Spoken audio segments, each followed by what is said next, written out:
Special Forces A detachments have been employed on numerous operations throughout the world. Since 1975, nearly 500 mobile training teams from Fort Bragg and other commands have been employed in 58 different countries. We are prepared to accomplish these and any assigned mission at any time. Inherent to Special Forces training is basic self-defense. Techniques we'll demonstrate here this morning may be used against small arms and improvised weapons. During the demonstration, pay particular attention to the knife edge of the hand, the elbows, knees, heel and toe of the boot. Demonstration will consist of escapes from the front and rear, the knife, pistol, and bayonet disarm.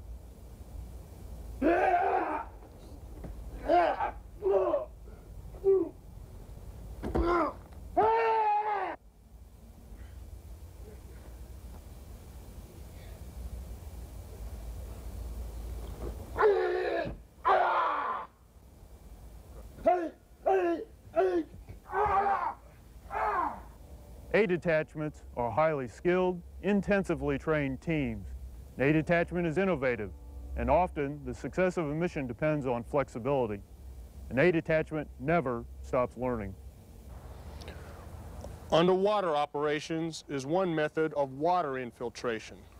The Special Forces diver may be equipped with either the wetsuit or the DUI dry suit to protect him from the cold. This jumper is rigged with a rough terrain suit, which is utilized should it be necessary to insert into an unimproved drop zone, such as mountainous terrain or in trees.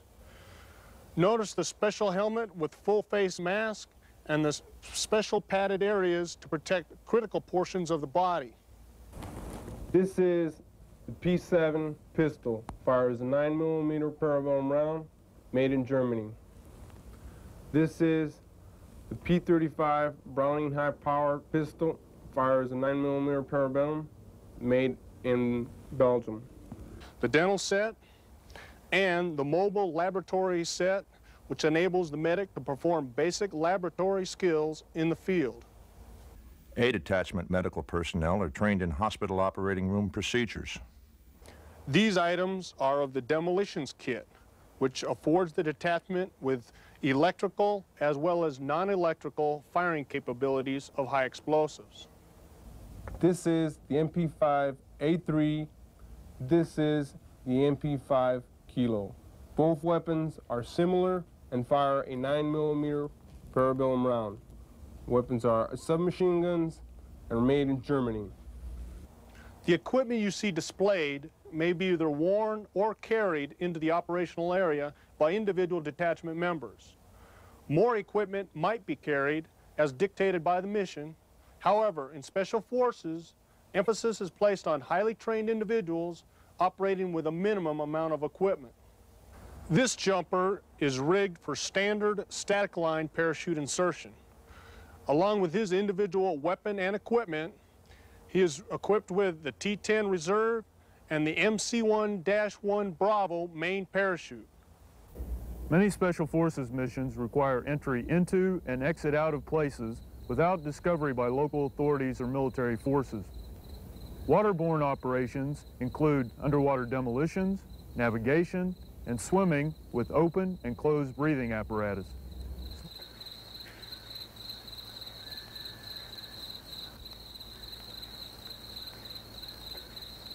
Small boat skills are also used.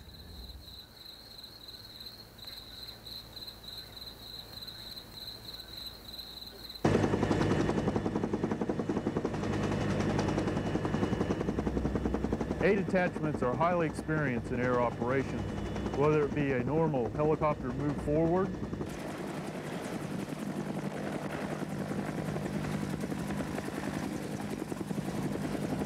a clandestine insertion, or a sudden extraction.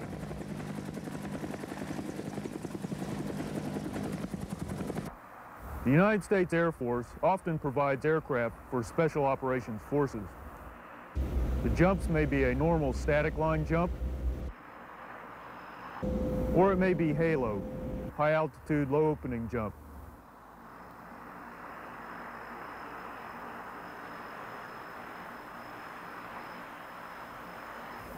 A halo jump often is employed on clandestine missions. The team exits at high altitude wearing oxygen masks and cold weather gear. Free fall to low altitude, then maneuver with directional steering chutes to a specific small target rendezvous. Unconventional warfare is one mission of Special Forces. It may be conducted in remote, urban, or rural environments in times of peace or war. Special Forces are also prepared to accomplish other missions such as survival, evasion, resistance, escape, strike, subversion, economy of force, recovery operations, and air interdiction missions in support of United States national objectives. Foreign internal defense, unconventional warfare, strategic reconnaissance, strike operations. We are ready. Special Operations Forces consist of 5 elements: Special Forces, Civil Affairs, Psychological Operations, Special Operations Aviation, and Rangers. And now, Civil Affairs. Members of the United States Armed Forces must comply with the provisions of international agreements and law when dealing with the people and governmental agencies of a host or liberated territory. The United States Armed Forces must also comply with the provisions of United States national law. There are 4 basic missions of civil affairs. United States Army Civil Affairs soldiers support general purpose forces missions in wartime by identifying for the tactical commander local civilian resources, facilities, and support for U.S. forces through area studies and on-the-ground area surveys. Civil affairs soldiers also assist in minimizing local population interference with U.S. military operations. An example of this is refugee or displaced persons evacuation and care.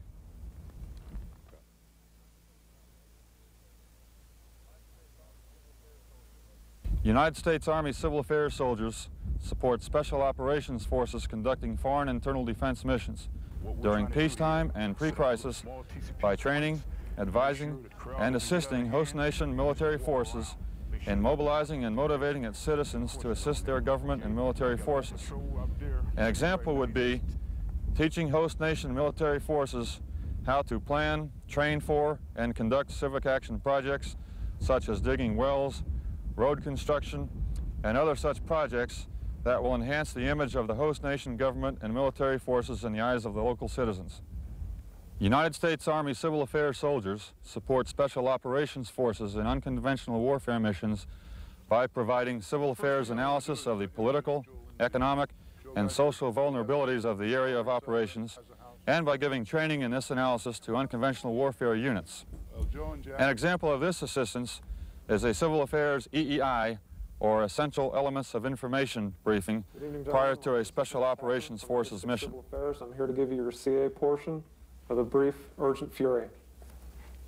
In this AO, the language will generally not be a problem. A majority of the population speaks English, even though they speak a Creole English, which is a French-based English, or you may hear some speaking with an Australian accent or a heavy British accent. United States Army Civil Affairs soldiers also support civil administration missions directed by the National Command Authority. These civil administration missions include assisting a host government to improve or maintain a stable and viable civil government, or establishing a temporary civil administration in friendly territory where U.S. forces are located in order to maintain order and temporarily provide life-sustaining services until the host government can be reestablished. Additionally, civil affairs forces can establish a civil administration in enemy territory occupied by U.S. forces to provide for life-sustaining services such as water, electricity, to maintain order, and to control the distribution of goods and services within the occupied territory until autonomy is restored to civil authorities as directed by the National Command Authority.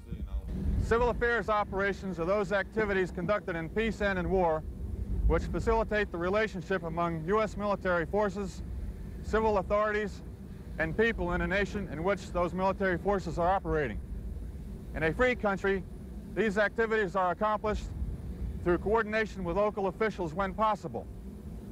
They are covered by a treaty or an agreement such as a status of forces agreement. Civil affairs personnel require language proficiency and area expertise in their area of operation. Now, psychological operations. The purpose of all psychological operations is to create in foreign groups the emotions, the attitudes, and the behavior to support the achievement of national objectives. Psychological operations, PSYOP, will influence policy and decisions, the ability to govern, the ability to command, the will to fight, the will to support, the will to win. Psychological operations can increase the combat power of friendly forces and adversely affect the combat power of the enemy. This is accomplished basically by attacking the identified weaknesses of the opposing forces through a planned and coordinated PSYOP campaign. The PSYOP tools are radio,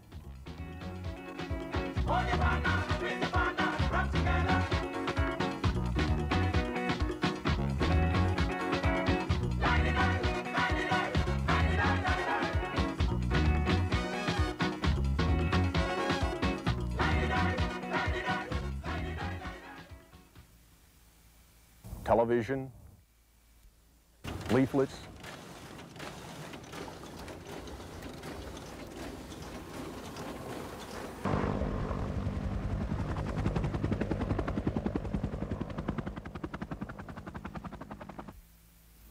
newspapers, Let's get that to the press as soon as you can. Right. loudspeakers, Serán retornados a Cuba comenzando el 4 de noviembre de 1983. 100 serán retornados el primer día. and face-to-face communication. The recent Grenada action provided a classic example of psychological operations. PSYOP teams went in with the first combat troops, and they stayed after the troops were gone. Television was not used in Grenada. There were very few sets in the country.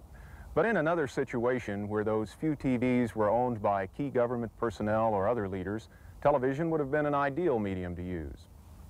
United States Army PSYOP personnel are trained and prepared to support in these actions. And many times there are peacetime PSYOP needs before armed conflict breaks out. PSYOP effectively builds combat power, both strategically and tactically. When combat units are required to adopt a defensive posture, PSYOP can remain on the offense. In retrograde operations, PSYOP provides civilian control measures and can support counterattacks. In relief operations, PSYOP can remain to support the incoming unit. In consolidation operations, PSYOP will reorient and educate the civilian population in liberated or occupied areas. The United States Army PSYOP mission is to support U.S. national policy, to support military operations, and to be prepared to conduct PSYOP unilaterally or in support of other military services and United States government agencies.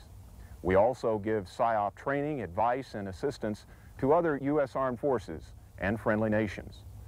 Psychological operations create a favorable image, gain popular support, and weaken enemy forces. PSYOP is now a major weapon in 20th century warfare. Now, Special Operations Aviation. Special Operations Forces Aviation basically turns on two things. They are the different aircraft available as well as the tactics to be used. Naturally, both are determined by the mission. We may use the UH-60 Blackhawk or the UH-1H Huey helicopter to complete the assigned mission. Most of the Special Operations Forces missions are clandestine and high risk.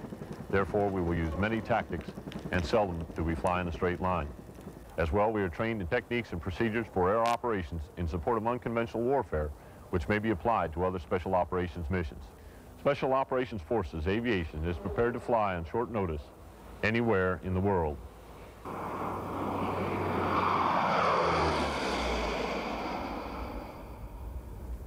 The primary mission of the Military Airlift Command's Special Operations units is to support the Army's Special Operations Forces.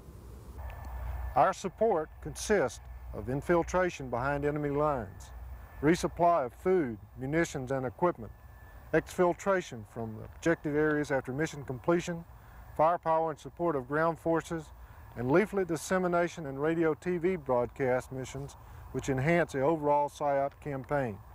The commander of the recently formed 23rd Air Force directs the USAF Special Operations efforts through the 2nd Air Division located at Hurlburt Field, Florida. The Air Division's subordinate units consist of the 1st Special Operations Wing with 3 Special Operations Squadrons. Other units include the 1st Special Operations Squadron, Clark Air Base, Philippines, the 7th Special Operations Squadron, Rhein-Main Air Base, Germany, Detachment 1, Howard Air Force Base, Panama, and the Special Operations School, also at Hurlburt. Let's examine our Special Operations aircraft. This is the MC-130 E-model aircraft, which is commonly known as the Combat Talon or Blackbird. Its special features include a terrain following and terrain avoidance radar system, which permits low-level penetration of enemy territory so as to avoid radar detection. Its sophisticated navigational package allows it to pinpoint hard-to-find drop zones and landing areas. The Combat Talon can also exfiltrate forces from unimproved landing zones when they are available.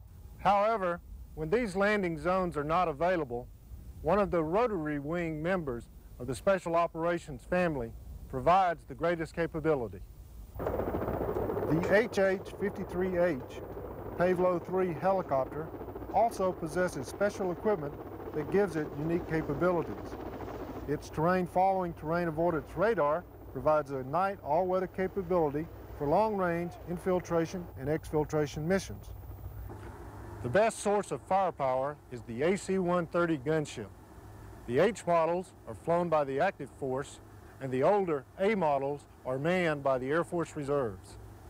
The AC-130's ability to support ground units with surgical and timely firepower was well demonstrated in the recent actions in Grenada. The gunship can attack critical enemy positions without jeopardizing nearby civilians or causing unnecessary collateral damage. The gunship's infrared and low light level television systems allow it to search for and acquire targets at night. Once the target is acquired, one of 4 weapon systems can be used. The 2 7.62 miniguns are effective against personnel in the open. The 2 20mm Vulcan cannons can be used against light trucks and personnel. The 40mm cannon proved itself as a truck killer during the war in Vietnam, and the H model's 105mm cannon is effective against enemy bunkers, lightly armored vehicles, and personnel. Both the gunship and the Combat Talon are equipped with in-flight refueling capability to provide for longer range and increased station time. The United States Air Force Special Operations personnel and equipment can provide the support needed to get the job done.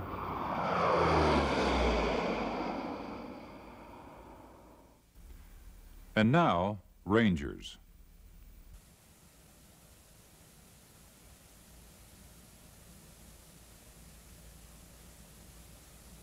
The primary mission of Ranger units is strike operations. This includes raids against high-value targets, interdiction of lines of communications, recovery operations of sensitive equipment or personnel, and any mission assigned by higher authority. Rangers are the primary light infantry ground force available to U.S. planners for the conduct and support of special operations. They can be deployed anywhere in the world on short notice by land, air, or sea, supporting United States resolve or support of allied nations or host countries. The employment of such a force provides a clear signature of our readiness to commit combat forces to protect U.S. interests abroad. Rangers are elite forces composed of highly trained and motivated soldiers. All are airborne qualified, and most are Ranger qualified. A unique thing about Rangers is that they are 4-time volunteers. They volunteer for the Army, they volunteer for airborne training, and then they volunteer to serve in one of the Ranger battalions. After serving in a rifle squad for a reasonable amount of time and being selected by their chain of command, finally they volunteer for attendance at the United States Army Ranger School. Rangers are highly trained in light infantry tactics. They receive extensive training in patrolling techniques, airborne and air mobile operations. To enhance their capabilities, Rangers conduct off-post deployments to include jungle, desert, and Arctic environments each year. Selected members of each battalion conduct special skills training in advanced demolitions, scuba, and halo insertion techniques.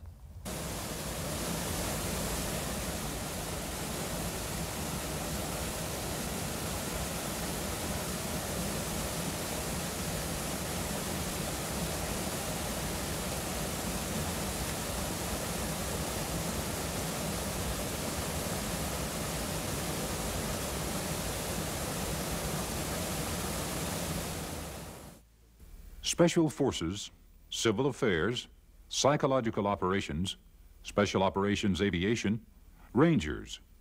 Those are the 5 components of the Special Operations Forces. The 5th Special Forces Group is stationed at Fort Bragg, North Carolina, with 3 battalions.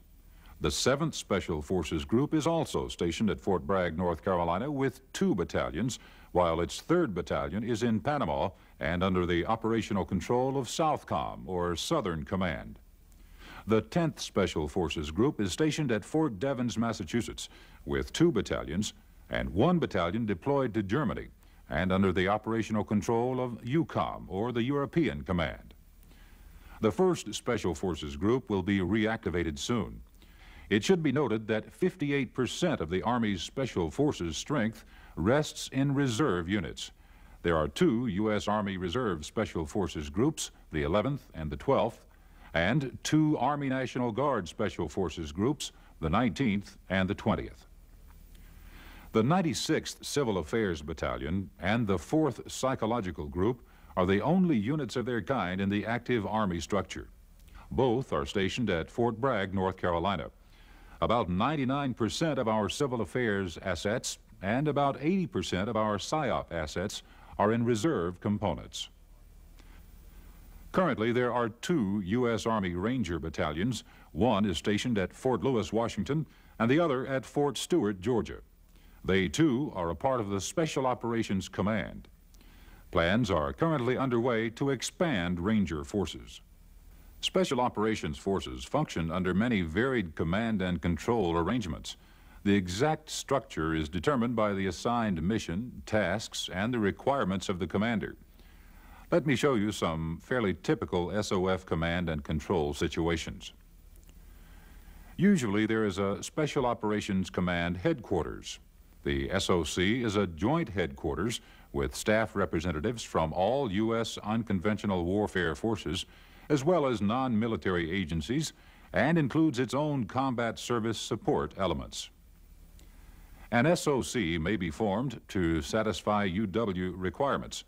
It is subordinate to an Area Unified Command, and usually it is a semi-permanent arrangement. The Special Forces Operating Base is a command post type arrangement formed and operated by the Special Forces groups from organic and attached resources. It is the focal point for operational, administrative, logistical, and communication support functions. To extend the span of control of the SFOB when distances involved preclude effective command or support of deployed operational elements, a forward operating base may be deployed. The organization and function of the FOB will vary with the mission, duration, and scope of operations, and security, communication, administrative, and logistical support requirements. For example, it may operate as an intermediate command and control base, a forward launch recovery site, or a radio relay site. The unconventional warfare operating area is where the Special Operations Forces perform their mission. Now, let me put them all together in 7 of the most common relationships for Special Operations Forces. The most common relationship for the Special Forces operating base is to direct all operations in the UWOA. It provides command, control, administrative, and logistical support for all its detachments in the UWOA, as well as those awaiting deployment at the SFOB. In this situation, the SOC exercises command and control over Special Forces detachments in the UWOA. This may be for sensitive missions where positive control and maximum security measures are required. Those detachments awaiting deployment remain under the command and control of the SFOB. Deployed detachments may communicate directly with the SFOB for administrative and logistical support. Theater UW missions may require the establishment of an FOB as a separate control headquarters reporting to a command other than the main SFOB. In this situation, the FOB provides direct command, control, administrative, and logistical support for all of its detachments. The FOB coordinates with the SFOB for operational, administrative, and logistical support as required. An FOB may be established as an intermediate control headquarters to extend the span of control, support, or communications of the SFOB. The Special Forces Group has the organic assets to establish 2 forward operating bases. In this situation, the FOB may be employed using a subordinate FOB to further extend its span of control, support, or communication. In this situation, a core area of intelligence interest encompasses the UWOA, although UW operations are beyond the core areas of influence. U.S. UW forces are intended primarily to support the theater or unified command, and the majority of intelligence information gathered by UW forces is of interest to and for use by these commands.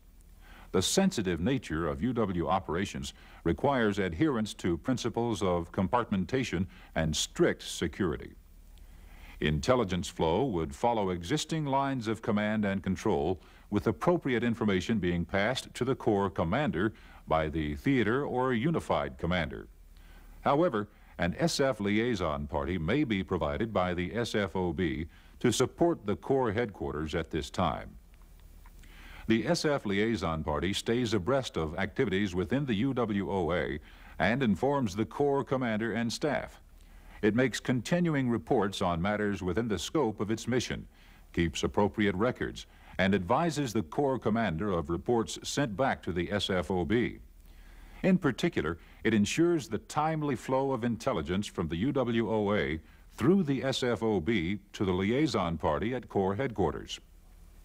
Communications and operational security are essential to the survivability of UW forces in the UWOA, and therefore only critical essential elements of information, or EEI requirements, should be selected for collection by Special Forces elements. The SFOB retains command and control and provides administrative and logistical support to the operational detachments in the UWOA. During this situation, a core area of influence closes on the UWOA, and operations of either conventional ground forces or UW forces impact directly on the other. This may dictate passage of operational control of appropriate UW forces to the conventional commander. Close coordination and a rapid, timely flow of intelligence information must be maintained between UW and conventional forces. At this time, a Special Forces liaison party is normally provided by the SFOB to the Corps headquarters. The liaison party can provide the conventional commander with intelligence of interest, assistance in link-up planning and passage of operational control of UW forces, and advice on Special Forces employment during and after link-up. The mission, the size, the composition of resistance forces, the enemy situation, and the political situation are some of the factors influencing the selection of Special Operations Forces which may deploy into an unconventional warfare operating area. The same factors influence command and control. The terms war and warfare have acquired different meanings over the years. Today, there is little probability that a formal declaration of war by one nation upon another will occur, except in conflict situations at the higher end of the conflict spectrum, or as a last desperate measure to ensure the survival of a nation. The conflict spectrum ranges from high probability, low risk situations such as terrorism and unconventional warfare to low probability, high risk situations, including nuclear war. How does such a spectrum apply to Special Operations Forces? The National Command Authority needs forces which have a capacity to work and win in the twilight and fuzzy gray areas between general peace and general war. Special Operations Forces specifically possess that capability. We define a low-intensity conflict as the limited use of force for political purposes by nations or organizations in order to coerce, control, or defend a population or territory or certain rights. It includes military operations by or against irregular forces, peacekeeping operations, terrorism, counterterrorism, and rescues, and military assistance under conditions of armed conflict. This level of conflict does not include protracted engagement of opposing regular forces. We define a mid-intensity conflict as a limited use of force for political purposes by nations or organizations in order to gain permanent or temporary control of territory through the use of regular armed forces. This form of conflict does not include the use of nuclear weapons.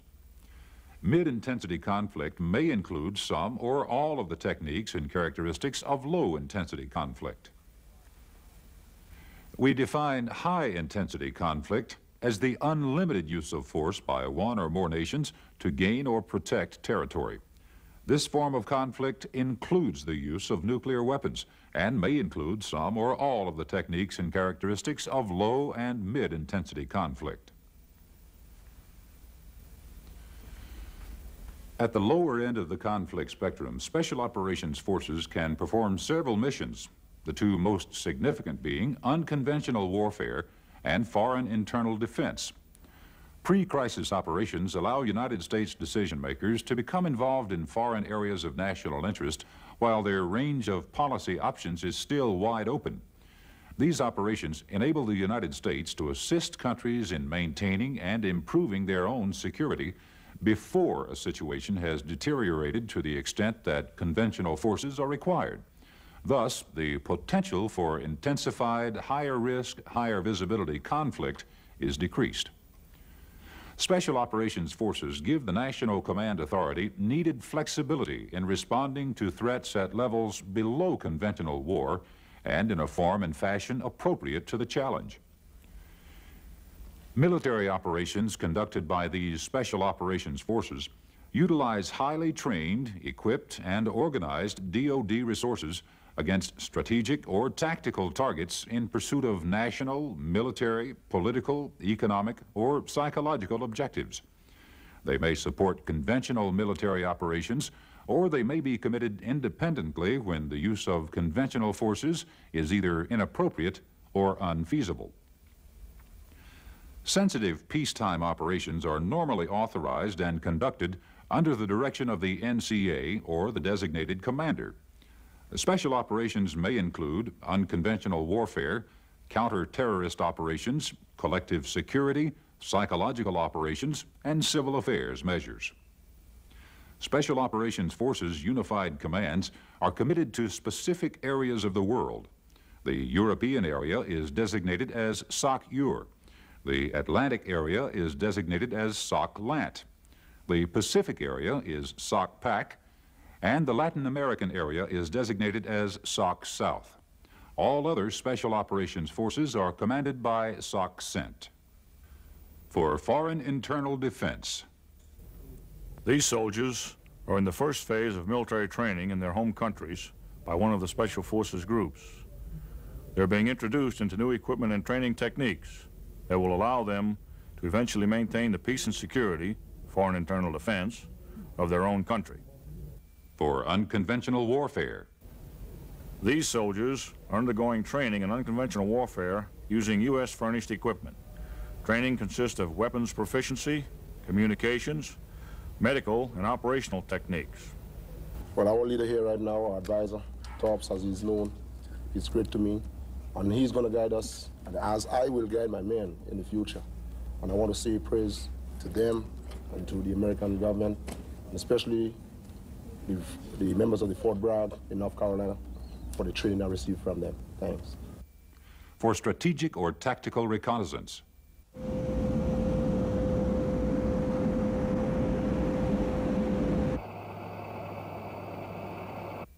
For strike.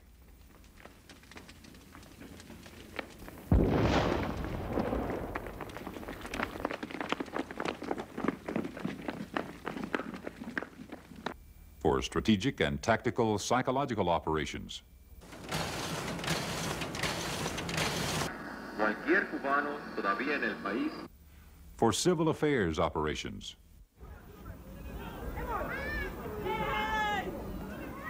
Including civil administration. Well, we are hoping to not build it up there. We are hoping to rebuild it. For rescue. Go! Go! Go! Come on! Come on! Come on! Move faster! Move faster! Go! Come on! Come on! Come on! Get out there! Come on! Move it! Move it! Come on! Move it! Let's go! Let's go! For evacuation.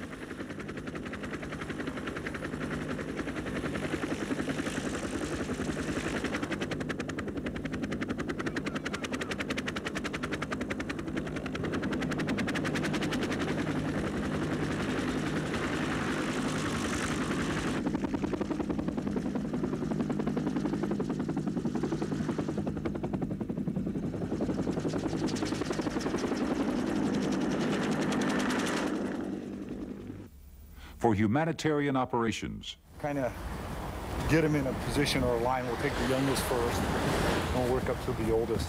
Okay. Okay, I want you to put this in your mouth and chew it up, okay? You do that for me? Now chew it up. Give it like. For special aviation missions.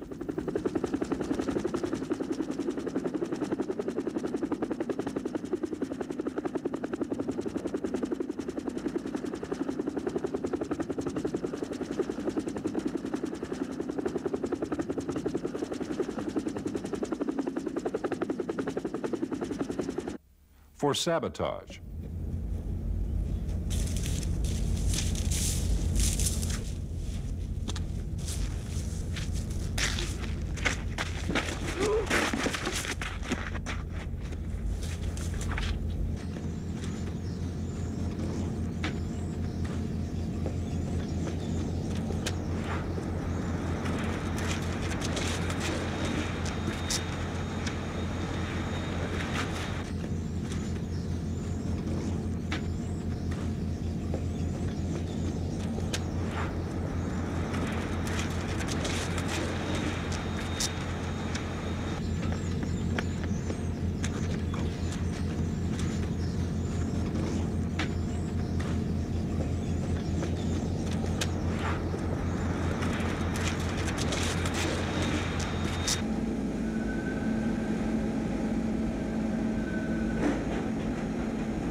For terrorism counteraction.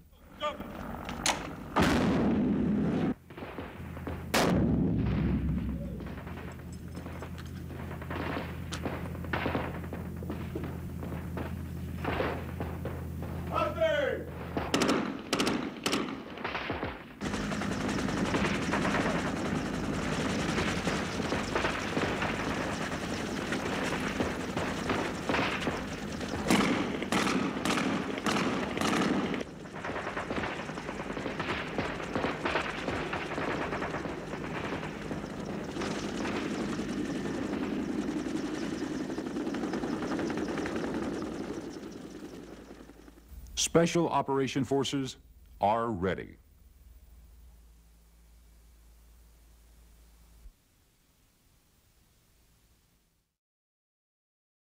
I'm Captain Kaufman, assigned to the 5th Special Forces Group, and I command the basic unit of Special Forces, the A Detachment.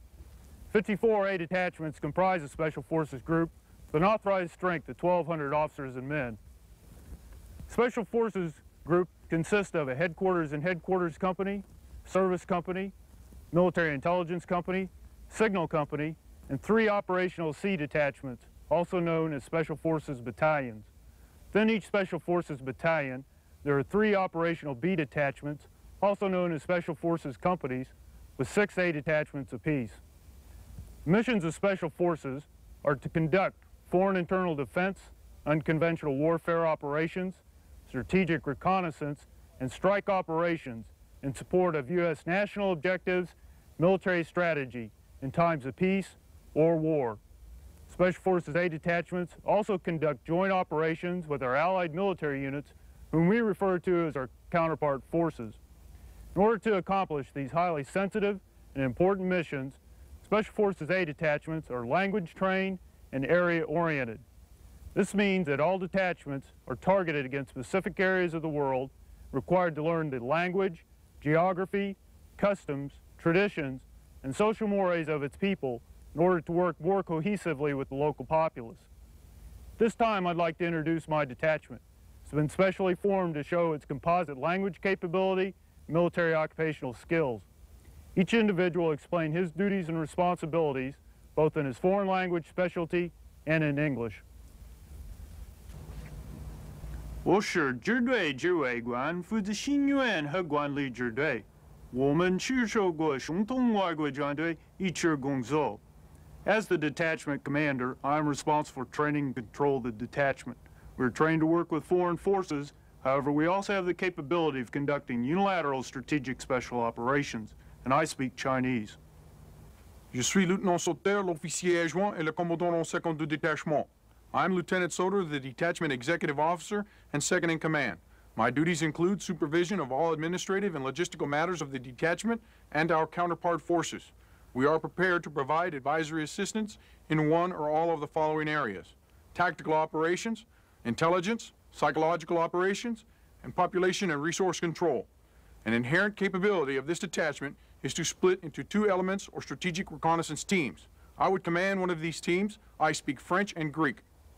Kapong Japi said Chun. Pong Pentahan Fire Youth Gun Let Japi said.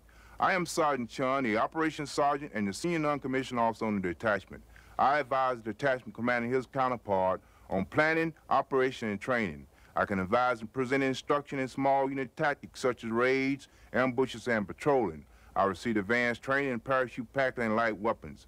I'm cross-trained in demolition and communication, and I speak Thai and Laos. Sono Sergente Borscher, the Sergente Intelligenza. I am Sergeant Borscher, the Intelligence Sergeant. I am trained in intelligence and counterintelligence operations. My responsibilities include a continuous analysis of the enemy, terrain, and local population. During low-intensity insurgencies, I advise the detachment commander and his counterpart on methods of conducting denial operations, border surveillance, identification, and interrogation procedures. In the unconventional warfare mode, I advise the detachment commander and his counterpart on planning, training, and organizing clandestine intelligence operations to include escape and evasion nets. I'm cross-trained in light and heavy infantry weapons. I've received advanced training in Arctic, mountain, and Pathfinder operations. I speak Italian and French. Yo soy Sargento Lozano, el médico del destacamento. Proveo el entrenamiento y el apoyo a nuestras fuerzas y las fuerzas aliadas. I am Sergeant Lozano, the medical supervisor. I train and support our counterpart forces. I am responsible for the health and welfare of the men of this detachment and to those indigenous personnel with whom we operate. I am proficient in all aspects of emergency medical care to include first aid, minor surgery, evacuation, sanitation, hospital administration, and medical supply procedures. I can organize and supervise first aid stations, field hospitals, and dental clinics. I have received advanced training in underwater operations, desert, jungle, and mountain operations. Additionally, I have been cross-trained in heavy weapons and communications. I speak Spanish.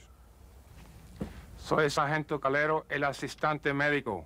I am Sergeant Calero, the assistant medic. I have the same qualifications as the medical supervisor. We both participated in all patrols and special operations. Having worked in hospitals, we are prepared to provide outpatient care.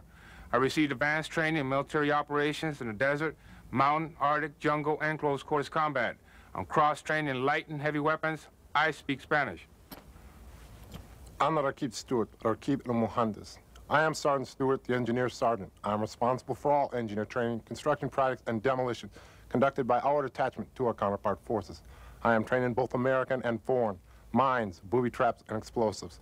I received advanced training in mountain, desert, Arctic, urban, and ranger operations. I'm cross-trained in light infantry weapons. I speak Arabic. Bazar Sergeant Deklamarker, Bazar Engineer Mukus. I'm Sergeant Deklamarker, the Engineer Specialist. I have the same basic skills as the Engineer Sergeant. With the aid of explosives, we can destroy both natural and man-made obstacles. I've received advanced training in jungle operations. I'm cross-trained in light weapons. I speak Lingala, French, Flemish, and Afrikaans. I have a basic working knowledge in English language.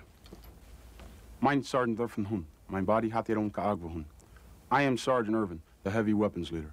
I'm responsible for all crew-served weapons training conducted by our detachment to counterpart forces. I am trained in both American and foreign crew-served weapons. I am also prepared to present instruction in small unit tactics. During peacetime, I assist in training civil disturbance and disaster relief forces.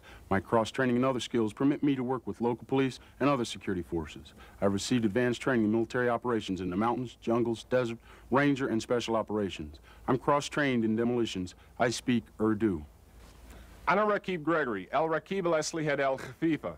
I am Sergeant Gregory, the light weapons leader. I am responsible for all individual light weapons training conducted within this detachment and to our counterpart forces. My duties and responsibilities are similar to those of the heavy weapons leader. In a military assistance role, I can provide training in survival, methods of instruction, and small unit tactics. I received advanced training in military free-fall parachuting and special operations and tactics. I'm cross-trained as a medic and in communications. I speak Arabic. Siak Sargento Boncayo, Supervisor de Radio Aparador. I am Sergeant Boncayo, the Radio Operator Supervisor. My duties include maintaining a secure communications link from my detachment in the field to higher headquarters. I'm also trained to maintain my own radio net, plus advise counterpart forces in radio, wire, visual communications, and crypto systems. I have received advanced training in Ranger and mountain operations. I am cross-trained in light and heavy weapons. I speak Ilocano and German. Ja, Sergeant McGinnis, Glavny Radist. I am Sergeant McGinnis, the Chief Radio Operator. I have the same basic skills as a Radio Operator Supervisor. I operate the detachment's radios during scheduled contacts to higher headquarters. I can train counterpart radio operators in radio telephone procedures and continuous wave transmissions. I have received advanced training in desert, mountain, and winter operations, in skiing, as a sniper in the special operations. I'm cross-trained in demolitions, and I speak Russian.